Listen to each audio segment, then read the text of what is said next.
शुक्रान या रब्बी शुक्रान हदैत क़ल्बी शुक्रान। बिस्मिल्लाहि वल्हम्दुलिल्लाहि वस्सलातु वस्सलामु अला रसूलिल्लाहि अम्मा बाद। अल्लाह रब्बुल आलमीन का बेहद हिसाब इनाम और एहसान है कि मौला कायनात ने हमें एक और रमज़ान जैसी अज़ीम नेमत अता फ़रमाई।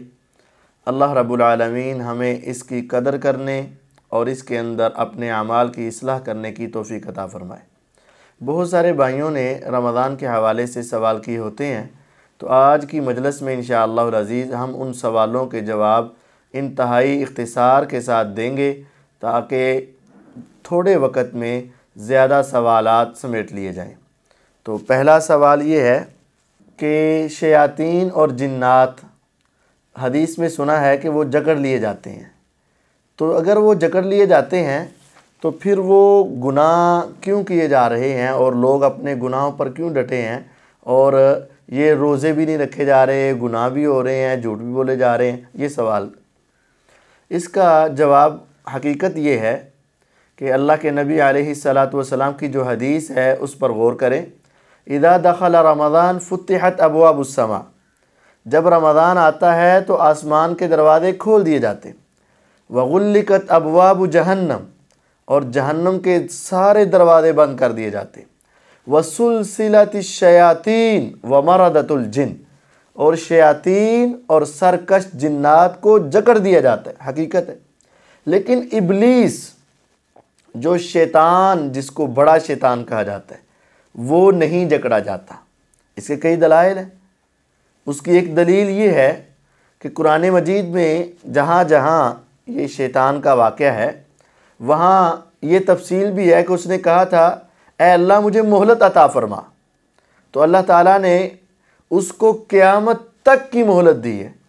तो जब क़यामत तक उसको आज़ाद किया है, मोहलत दी है, तो फिर हर रमज़ान उसको जकड़ लेना ये इस आयत के मुनाफी है। दूसरी दलील ये है, अल्लाह तबारक व तआला ने कुरान मजीद में जहाँ बदर का वाक़या बयान किया, ग़ज़वा बदर, वहाँ ये बात बताई कि इब्लीस भी उस वक़्त काफ़िरों के साथ था और फिर वो फ़रिश्तों को देखकर भाग गया।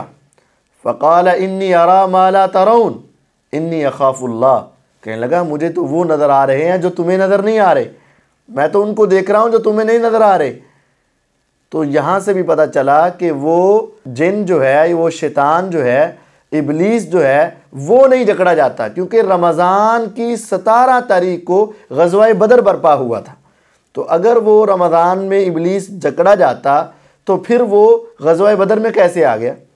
इसी तरह मारूफ़ रिवायत है, अल्लाह के नबी सल्लल्लाहु अलैहि वसल्लम ने सदका फ़ितर, फ़ितराने के ऊपर निगरानी के लिए अबू हुरैरा रज़ियल्लाहु अन्हु को मुकर्रर किया। तो एक रात वो आ गया, दूसरी रात भी आ गया, तीसरी रात भी आ गया, ये पकड़ लेते, वो मिन्नत समाजत करता, वो छोड़ देते। तीसरी रात उन्होंने कहा अब तो मैंने नहीं छोड़ना। तो फिर उसने कहा था मैं तुझे एक ऐसी बात सिखाता हूँ, अगर तुम पढ़ लोगे तो शैतान से तुम्हारी हिफाजत होगी और अल्लाह के फ़रिश्ते तुम्हारे माल की हिफाजत करेंगे। उसने कहा बता। उसने कहा आयतुल कुर्सी पढ़ लिया कर, ला यज़ालु अलैका मिनल्लाहि हाफ़िज़ वला यक़रबका शैतान, अल्लाह की तरफ से फ़रिश्ते हिफाजत करेंगे और शैतान तेरे माल के करीब नहीं आएगा। सुबह हुई, आपने फरमाया अबू हुरैरा रज़ियल्लाहु अन्हु बताओ रात के तेरे चोर का क्या बना।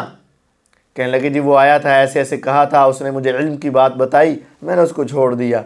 आपने फरमाया उसने तेरे साथ सच बोला, हालांकि वो बहुत बड़ा झूठा है। फिर पूछा पता है वो कौन था। कहने लगे नहीं, एक आम सा इंसान लगता था। फरमाया वो शैतान था, इब्लीस था। ये कई वाक़यात हैं जिनसे पता चलता है कि इब्लीस रमज़ान में नहीं जकड़ा जाता। तो लोगों के गुनाह करने की एक बड़ी वजह यह है कि वो सरकश आम शयातीन और जिन्नात को जकड़ लिया जाता है, लेकिन इब्लीस चूँकि खुला रहता है और वो लोगों को गुनाह के ऊपर उकसाता रहता है। और दूसरी बड़ी वजह यह है कि इंसान का नफ्स गुनाह कर करके गुनाहों की आदत ऐसी पड़ चुकी होती है कि इंसान फिर वो उस पुरानी आदत की वजह से वो गुनाहों के ऊपर लगा रहता है। तो ये दोनों बातें ही दुरुस्त हैं कि शयातीन और जिन्नात को जकड़ भी लिया जाता है, और ये बात भी दुरुस्त है कि इब्लीस जो है वो खुला रहता है और लोगों को बहकाता रहता है।